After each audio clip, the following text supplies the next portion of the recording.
प्यारे बच्चों, आज हम आपको पढ़ाएंगे वास्तविक संख्याएं। पहला चैप्टर है रियल नंबर।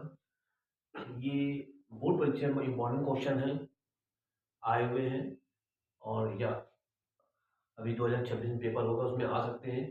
तो इम्पोर्टेंट क्वेश्चन की सीरीज चालू कर रहे हैं। तो उसका ही पहला चैप्टर में जो इम्पोर्टेंट है वो क्वेश्चन करा रहे हैं। ठीक है, तो इसको आप तैयार कर लेंगे, इससे आपका काफी हेल्प मिलेगी। जिससे पहला क्वेश्चन है बेटा, आइए चालू करते हैं। पहले, एक परिमेय संख्या और एक अपरिमेय संख्या का योगफल या अंतर क्या होता है। कह रहा है एक परिमेय संख्या और एक अपरिमेय संख्या है, उसका अगर हम योग करें या अंतर करें, घटाएं या लेस करें तो क्या होगा। मतलब परिमेय संख्या आएगी कि अपरिमेय आएगी, क्या आएगी। ठीक है, कि वास्तविक संख्या आएगी, क्या आएगी। तो हम चलो देख लेते हैं। एक परिमेय संख्या ले लो, तो मान लो परिमेय संख्या कोई ले लो, परिमेय एक हमने संख्या ले ली। ठीक है, मान लो 2 ले ली, परिमेय संख्या है 2/1 मान है। एक अपरिमेय संख्या ले लो, अपरिमेय संख्या। ठीक है, एक रेशनल नंबर ले लिया हमने, मान लो √3 ले लिया। ठीक है, अपरिमेय संख्या है ये।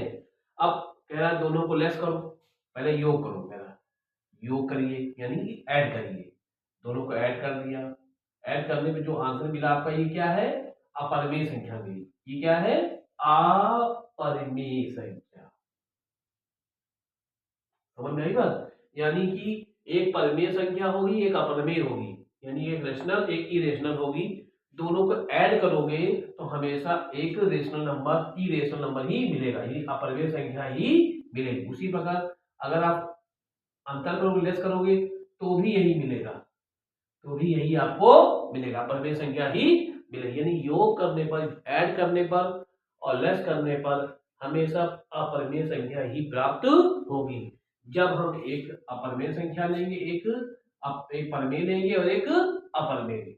याद रखना, पूछा जाता है क्वेश्चन, इनका सम करने पर क्या आएगा या इनका डिफरेंट करने पर क्या आएगा। तो याद रखना, हमेशा आपका अपरिमेय संख्या ही आएगी। ठीक है, ये याद रखना। इसी प्रकार अगर एक एक सुनिश्चित परिमेय संख्या एवं अपरिमेय संख्या ले ली। ठीक है, एक परिमेय संख्या हमने ली, सुनिश्चित माने शून्य को छोड़कर। ठीक है, तो अपरिमेय संख्या ले ली का भागफल, यानी कि इनका अगर डिवाइड करें या इनटू करें तो क्या होगा, यानी क्या कौन सी हमें प्राप्त होगा। ठीक है, कि हमें अपरिमेय संख्या प्राप्त होगी, कि परिमेय प्राप्त होगी, कि आपका रियल नंबर प्राप्त होगा, कैसे क्या होगा, याद रखना। फिर एक मान लीजिए यही ले लेते हैं, मान लो परमेय एक परमेय संख्या हमने ली 2 ले ली, एक अपरमेय संख्या हमने √3 ले ली। एक रेशनल नंबर 2 ले लिया, एक रेशनल नंबर √3 ले लिया। ठीक है, अब इनको हम क्या करते हैं, डिवाइड करते हैं। क्या करते हैं, डिवाइड करते हैं।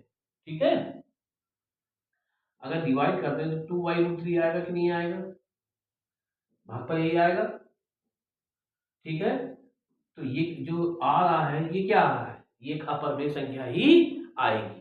क्या आएगी, एक अपरिमेय संख्या ही आपको प्राप्त होगी। ठीक है, यानी ये भी अपरिमेय संख्या प्राप्त होगी, लेकिन गुणा करने पर 2 लिया, एक √3 लिया, इंटू किया, तो ये भी क्या आ रही है, एक अपरिमेय संख्या ही आएगी आपकी। यानी कि चाहे आप सम करें चाहे डिफरेंस करें, ठीक है, तो आपको हमेशा अपरिमेय संख्या ही प्राप्त होगी। देख लो, चाहे समझ में आ रही बात कि नहीं आ रही है।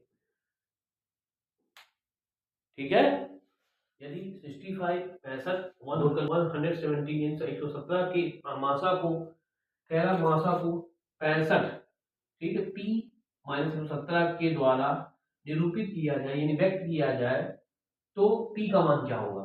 कह रहा P का मान क्या होगा। अब इन दोनों का कह रहा है मासा, यानी कि हाईएस्ट कॉमन फैक्टर ये है, वो कह रहा है।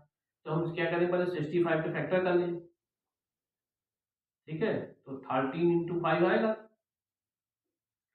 117 117 के 117 कैसे कर ले, तो आएगा 3 × 3 × 13। ठीक है, ये आया। अगर हम दोनों का हाईएस्ट कॉमन फैक्टर निकालें, एस सी एफ अगर मैं निकालूं, तो देखो इसमें 13 कॉमन आ रहा है कि नहीं आ रहा, आ रहा है। लेकिन वो ये कह रहा है कि जो HCF आ रहा है 13 है, आर आपने निकाला तो वो कह रहा है ये है, यानी कंफर्म हो गया जो 13 है वो इसके इक्वल होगा, 65p माइनस 117 के इक्वल होगा। ये माइनस के अंदर ऐड कर दो, यहाँ आ जाएगा 13 प्लस 117 इक्वल टू 65p आ जाएगा। इसको ऐड करोगे तो कितना आ जाएगा, 130 आ जाएगा, यहाँ आएगा 65p आ जाएगा। इसका इसमें डिवाइड कर लोगे तो p इक्वल टू कितना आएगा, 130 अपॉन 65, यानी p इक्वल टू कितना आ जाएगा 2, कितना आ जाएगा 2, यानी p वैल्यू कितनी होगी 2 होगी। बात समझ में, बहुत इंपॉर्टेंट क्वेश्चन है। अगर वो कहे इनका मासा ये है तो p का मान सॉरी क्या होगा, तो पहले इन दोनों का हमने मासा निकाल लिया, वो मासा वो कह रहा है ये है तो दोनों बराबर होंगे, दोनों बराबर कर दिया, p की वैल्यू निकल आई। ये इंपॉर्टेंट क्वेश्चन है। इसी प्रकार जो इंपॉर्टेंट क्वेश्चन है वो सीरीज चलाएंगे, ठीक है, और भी आगे बताएंगे। इसी चैप्टर के भी और भी हैं, चैप्टर वाइज चैप्टर में बताते जाएंगे, ठीक है। 10-12 दिन में आपका ये हो जाएगा, तो इसको आप करते जाइए इंपॉर्टेंट क्वेश्चन। इसी टाइप के क्वेश्चन और भी आएंगे, वो मैं बताऊंगा आपको अगले टर्न पे, ठीक है। हमारे चैनल को लाइक करिए, सब्सक्राइब करिएगा, बेल आइकन दबा दीजिए जिससे और आने वाले वीडियो आपको मिलते रहे, ठीक है, नोट कर लीजिए।